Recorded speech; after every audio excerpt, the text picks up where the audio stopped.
Hi, before we start this ASMR video, I'd like to thank all these members on my Patreon for their continued support. If you're looking for any content that I create on other platforms, check the link below. Now, let's get into the video. Welcome to Bicep Anatomy class. It's been a while since I've shown off the bicep and all the good things that come along with it. The fact that it's grown, it's bigger, it's bolder, it's thicker, and it's stronger. So, let's get into an anatomy class of the biceps, the triceps, and the shoulders. We may even get into a little bit of the back and the upper chest. But let's focus on the bicep. Obviously, the bicep is the focal point of what people enjoy looking at, both left and right. But if you have tattoos, I'll tell you, it does hide how the bicep looks. You can see that there is quite a big head here of the bicep, but on the other arm, it certainly looks bigger, more defined, and you can see the separation between the bicep and the tricep. The shoulder, the delts. So, if you're ever getting a tattoo, just be mindful of where you get it. And when you do a front double bicep, it can look incredible if you've put in the work. So, let's go over this. We've got the frontal head, top, and third head on the back side. Right there. That creates the entirety of your bicep. Now, you can have a long head, or you can have a short head. And you're wondering, what do I mean by that? Let me give you an example of what a big head looks like and a small head. When you flex, and your arms are in this piece here, this little gap right here that you can stick your finger in. When there's a gap here, this is your short head. But when you turn your wrist, like so, just watch. Did you see that? Short, long, short, long. As you move your wrist, you can create a longer head or a shorter head of your bicep. The same is true for this arm here. A little harder to see the gap, but there. The gap is gone. There's the gap. Gap is gone. Now you've learned something new on how to pose. If you really want to get your head to show and you want it to look as big as it can possibly be, as thick and as large, have your wrist, the palm of your hand, face towards you and create a grip, a death grip on your wrist there. If you want your head to be longer, then you need to create the fist, but turn it away so your palm is facing the same direction that you're facing. So like this. See the difference? See the difference? Quite a difference. Not so much can be said for the tricep. There's a couple poses you can do where your tricep can show. In today's lesson, I'm going to focus mostly on the bicep, the shoulder, and the rear shoulder. I'll touch on the tricep a little bit. But for now, let's talk more about how the forearm connects tendons inside your bicep, making their way up the head, inserting themselves into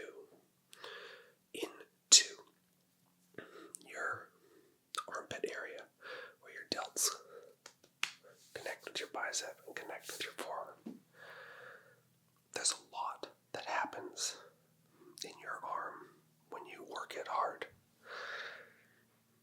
It's one of the best muscles and the funnest muscles to pose with. You can certainly make it look big if you work it hard. If you get a good pump, get the blood flowing, your head on your bicep can certainly get big, almost by an inch, if you really pump a lot of blood to it, and you get quite a workout. As you can see, I don't have a pump right now, so there's not as much of a big fullness to the head on my bicep. But if I work out, if I pump my arm, if I create tension in it and I squeeze it, at some point, even without weights, you can get blood to flow into your head of your bicep. You can squeeze it and it will grow up to an inch. That's called filling the muscles. A little fun fact about how the biceps work when they use carbohydrates. 1 gram of carbohydrate will bind. That's B-I-N-D. It will bind to 3 grams of water. Pretty incredible.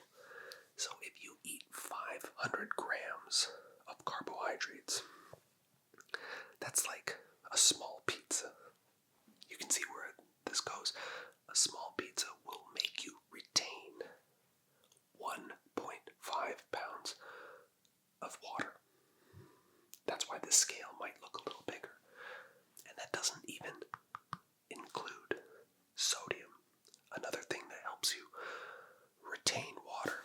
So if you gain 10 pounds overnight because you went out and enjoyed some food, trust me, it's all water weight.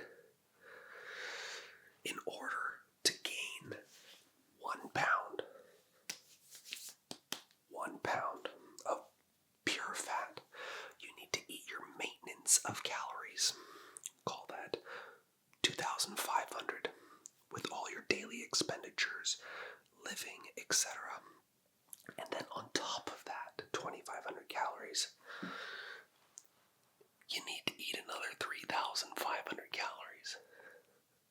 That's like all your food in the normal day and 2 medium pizzas to put on a pound of fat. It sounds like a lot, but it's not, because pizza is very easy to eat. Try and eat 3,500 calories of chicken breast. You'll get about 3 chicken breasts in, which is like 600 calories, and you will be full. That is called protein satiation. It'll make you feel fuller than a pizza. Alright, let's move to the shoulders, shall we? So we've got the front delt right here. That's this thick bad boy right here. When you're doing chest exercises, and you're doing incline, where you're doing flies, where you're going like this, that will create or work on your front delts, like so. Then you've got your side delts right here. This is what creates that 3D look, like so. The 3D look, right there. When you can get to a lower body fat percentage, it starts to show off even more on where it connects to your bicep and your tricep. I'm around 15% body fat, so That's to give you an example there. And then you've got your rear delt. That's this one. Right here. That's what really can build a back. This one right here connects all the way down into your bicep. Pretty interesting, and you thought you'd just be learning about a bicep today. Well, you've come here for the full anatomy class of at least your arm. Now, in order to get 3D delts, don't do lateral raises like this. That does nothing. To get the front worked, incline bench. Really focus on that. It'll work your upper pecs and your insertion points into your front delts, like so. To work the sides of your delts, you can do the standard lateral raise, but gravity doesn't work down here when you're holding it by your waist. What you want to do is go on a cable machine and you want to grab the cable so it's all the way over here. That's stretching your side delt to its maximum point, and then pull. Full range of motion. There's still tension all the way over here, as opposed to being none when you're just holding on to the weight. And then to hit your rear delts right here, cable pulls where you can go like this, and you pull, and you pull, and you pull, like so. Pull, pull, and pull. Doing that will also work on your back. I'll show you what I mean. Some of the back erectors, your rhomboids, erectors, traps, that's all your upper back right here.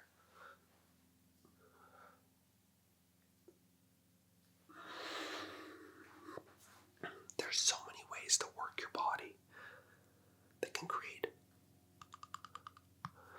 phenomenal results. And the chest. I can't forget the chest, at least the upper chest, because we're talking about the shoulders, the biceps, the triceps, the back. That coincides with the chest. To build a solid upper chest, you need to do incline bench, incline dumbbells, low to high, cable raises, all targeting that upper chest region. A lot of men have under chest that goes down and connects obviously here and here. A lot of men have an overdeveloped under chest, but what they lack is the upper chest, that ability to wear a shirt where it sort of fills the whole upper shirt. It doesn't give you just that bottom lug. As you can see, when you do that, you can create a lot of depth, a lot of thickness, and it's something that it's still something that I'm working on, building that upper chest. I haven't done flat bench for about 8 months, and I don't plan to in the future. Strictly upper incline. So many ways to build a chest, because I have an overdeveloped under chest, and I don't need that part looking any bigger. So, not the longest video, but definitely the ability to grow your muscles. Also, don't mind the farmer's tan. I've been enjoying the sun, but by doing this, by building your muscles, you too can build a physique that you're proud of. And the best part, best part. You can keep building it more and more so your head on your bicep, or your tricep, or your delts, front side, or your back can look better and better and better as the months go on. Be proud of your muscles. Be proud of all these accomplishments that you're creating on a day-by-day basis. I hope you learned something today. This is your anatomy class from myself to you, and I hope you took some information on how to grow your head of your biceps and